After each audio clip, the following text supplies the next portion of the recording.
You're my beloved, you're my bride. To sing over you is my delight.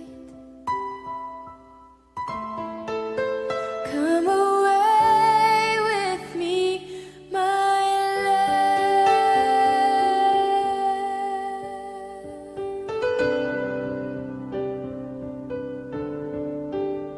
Under my mercy, come and wait till we are standing face to face. I see no stain on you, my child.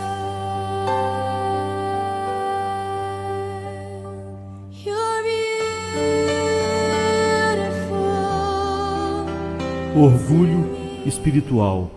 Jonathan Edwards, 1703-1758. Humilhação espiritual é o sentimento que tem o cristão de quanto é insuficiente e detestável, levando a rebaixar-se e exaltar somente a Deus. Ao mesmo tempo, há um outro tipo de humilhação, que podemos chamar de humilhação legal. Humilhação legal é uma experiência que somente os incrédulos podem ter. A lei de Deus opera em suas consciências, fazendo com que percebam quão pecaminosos e inúteis são. Entretanto, não veem a natureza odiosa do pecado, nem renunciam o pecado em seus corações, nem se rendem a Deus. Sentem-se como que forçados a serem humildes, mas não têm humildade. Sentem o que todas as pessoas mais e diabólicas sentirão no dia do juízo, condenados, humilhados e forçados a admitir que Deus está certo, porém continuam não convertidos. Humilhação espiritual, por outro lado, brota do sentido que o verdadeiro cristão tem da beleza e glória da santidade de Deus. Faz com que sintam quão vil e desprezível é em si mesmo devido à sua iniquidade. Leva-o a se prostrar voluntária e alegremente perante os pés de Deus, negando a si mesmo e renunciando a seus pecados. Humilhação espiritual é da essência da verdadeira religião, do verdadeiro cristianismo. Aqueles que carecem dela não são cristãos verdadeiros. Não importa quão maravilhosas possam ser suas experiências. As Escrituras são bem completas em seu testemunho da necessidade dessa humilhação. Perto está o Senhor dos que têm o coração quebrantado e salva os de espírito oprimido. Salmos 34, 18.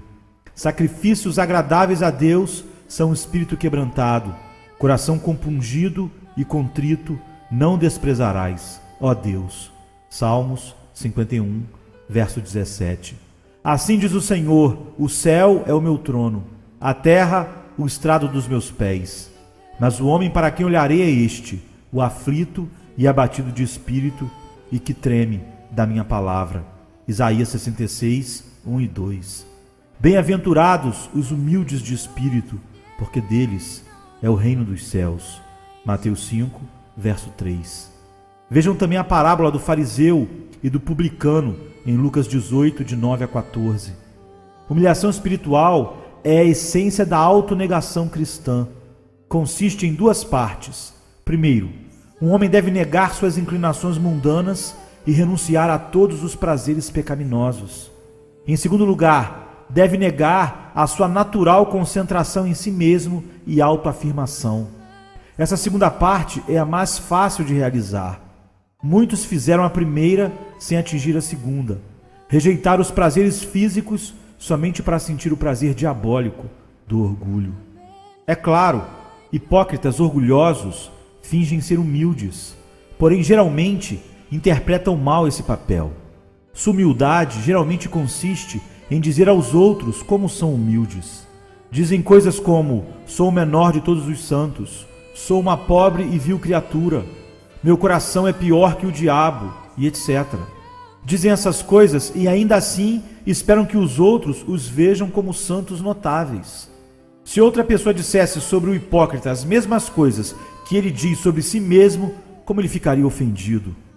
Orgulho espiritual pode ser muito sutil, disfarçando-se como humildade, mas existem dois sinais que evidenciam sua presença. A primeira, o homem orgulhoso compara a si mesmo com os outros nas coisas espirituais e tem uma opinião exaltada sobre si mesmo. Está ansioso por liderança entre o povo de Deus e deseja que a sua opinião seja lei para todos. Quer que os outros cristãos tenham-no como exemplo e o sigam em questões de religião. O homem verdadeiramente humilde é o oposto disso. Sua humildade faz com que pense que os outros são melhores do que ele mesmo, como Filipenses 2,3 diz. Não é normal que tome sobre si mesmo o posto de professor, pois pensa que outros estão mais preparados do que ele, como fez Moisés, em Êxodo 3, de 11 a Êxodo 4, verso 7. Está mais ansioso por ouvir do que por falar, como diz Tiago 1,19. E quando fala, não é de modo ousado e autoconfiante, e sim com temor.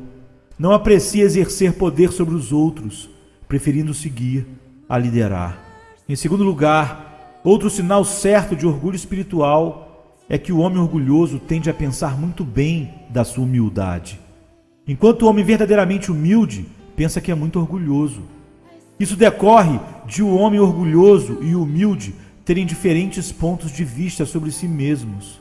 Medimos a humilhação de um homem por nossos pontos de vista sobre a dignidade e grandeza que lhe são próprias. Se um rei se ajoelhasse para tirar o sapato de outro rei, consideraríamos isso um ato de rebaixar-se a si mesmo, assim como sentiria o rei que o tirou. Em contraste, se um escravo se ajoelhasse para remover o sapato de um rei, ninguém pensaria ter sido um ato de grande rebaixamento ou sinal de grande humildade. O próprio escravo não pensaria isso, a não ser que fosse ridiculamente cheio de si. Se depois o escravo saísse alardeando da grande humildade que demonstrou ao remover o sapato do rei, todos ririam dele. Quem você pensa que é, diriam, para supor ter sido humilde ao tirar o sapato do rei? O homem orgulhoso é como um escravo cheio de si. Pensa ser um grande sinal de humildade confessar sua indignidade perante Deus. Isso decorre de ter um alto conceito de si mesmo. Quão humilde ele é ao confessar sua indignidade. Se tivesse uma visão apropriada de si mesmo, iria antes se sentir admirado e envergonhado de não ser mais humilde perante Deus. O homem verdadeiramente humilde nunca sente que se rebaixou o suficiente perante Deus. Sente que não importa quanto se prostre, poderia prostrar-se ainda mais. Sempre sente que está acima da sua posição própria perante Deus. Olha para a sua posição e para aquela onde deveria estar, e parece estar a uma grande distância dessa. Chama a distância orgulho. É seu orgulho que lhe parece ser grande, não sua humildade.